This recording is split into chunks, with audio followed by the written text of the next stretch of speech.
Os padrões de projeto oferecem uma forma de construção de relacionamento entre classes que faz surgir o conceito de framework.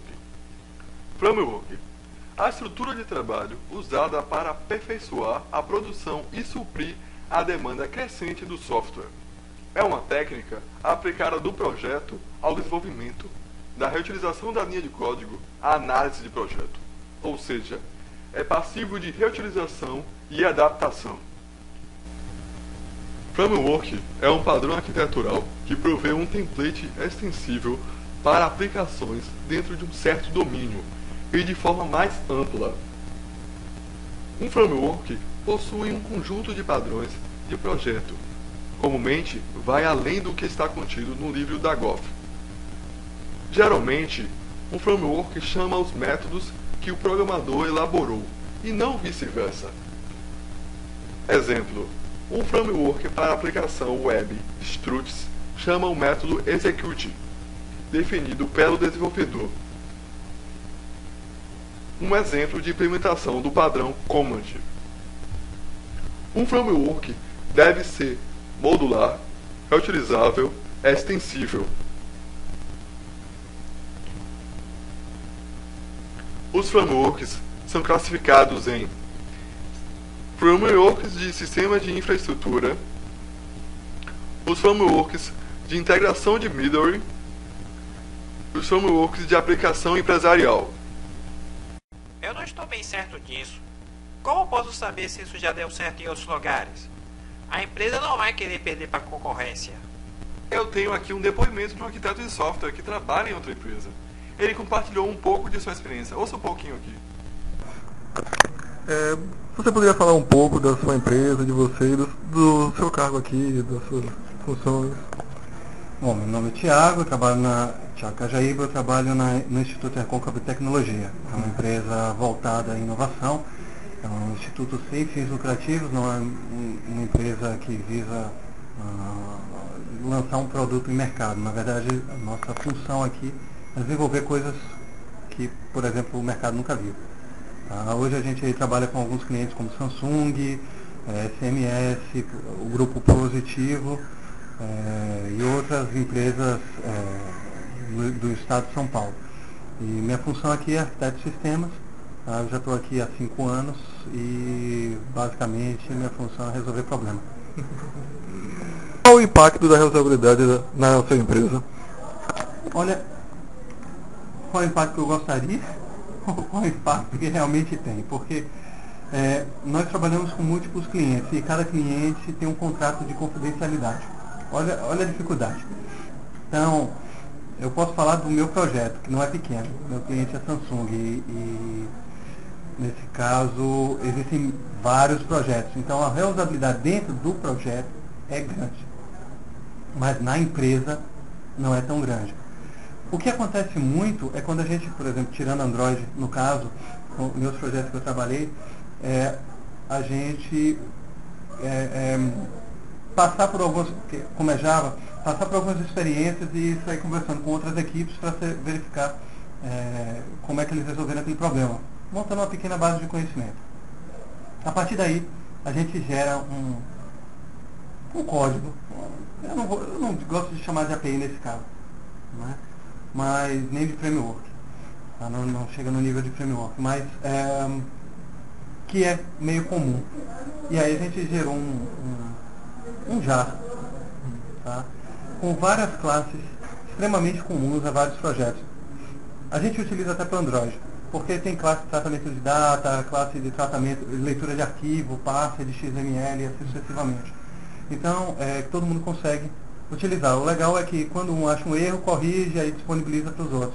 Então, vários projetos utilizam isso. Então, nesse caso, a reusabilidade é boa.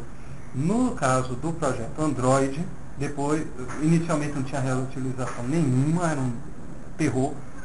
E hoje, nós já estamos indo para o segundo projeto que utiliza a mesma API. Sendo que existem mais 3 projetos que tem a previsão de utilizar ainda esse ano. Tá? Então, até o final do ano, a gente vai ter 5 projetos na mesma API. Eu acho isso bem interessante porque O primeiro projeto foi muito lento, né? O segundo projeto saiu em... O primeiro demorou 1 ano e 1 mês, 1 ano, 2 meses. O segundo saiu em 3 meses. Tem um que está entrando agora, né, que está utilizando, que já tem 1 mês e já está praticamente finalizado. Então, veja, é muito importante que a gente tenha como mensurar. Então, eu já estou alertando meu gerente, olha, só está podendo baixar o prazo porque a gente investiu nisso.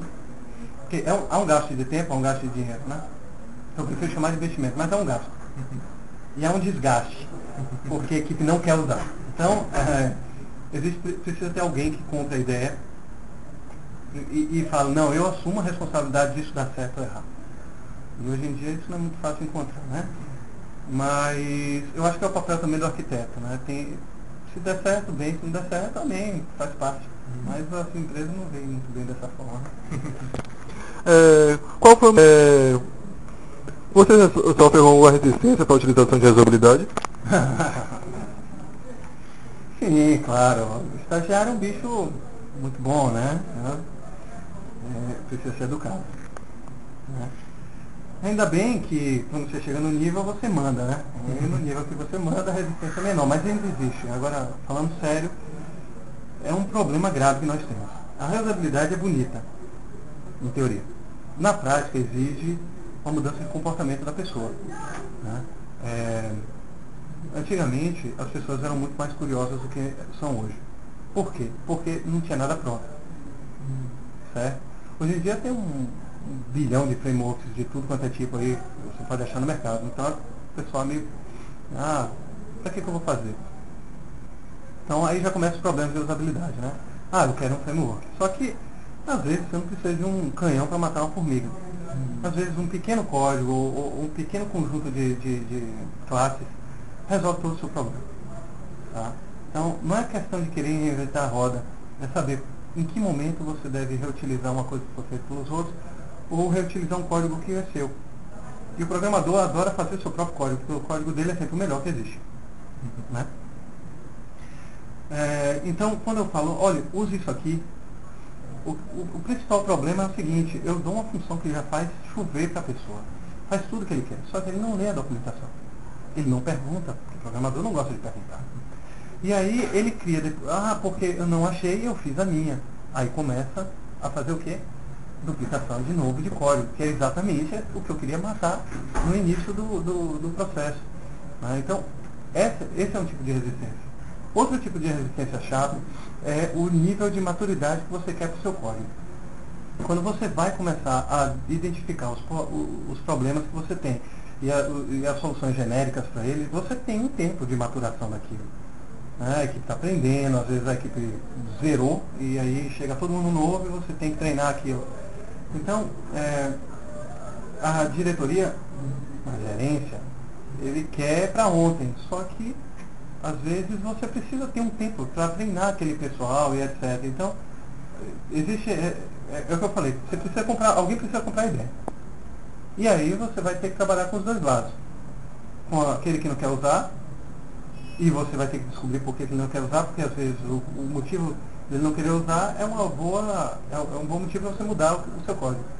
E a parte da gerência que não quer que você utilize porque ele quer velocidade, só que na verdade você está ganhando velocidade em um momento para perder no final, porque não vai estar testado, né? Vai dar muito mais erro, quando der erro você não sabe onde é, né? Então, é uma via de duas mãos, né? Você ganha mais tempo, você perde, digamos assim, mais tempo no início do projeto, que você está estruturando bem o código, e ganha no final, porque você não vai ter 10 milhões de dores de cabeça para corrigir bugs que não deveriam estar lá. E aí aparece um segundo novo projeto, que era as mesmas características daquele. Então a versão 2.0 daquilo ali. E aí? Beleza. Muito obrigado, Thiago. Ok, então. Parece bom. Você será responsável, então, em passar isso para toda a equipe. Ok. Padrões de projeto e frameworks são conceitos que qualquer analista deveria saber. É imprescindível documentar para o reuso de software. E o mais importante, pense em soluções e não somente em código. A abstração dará flexibilidade à sua aplicação.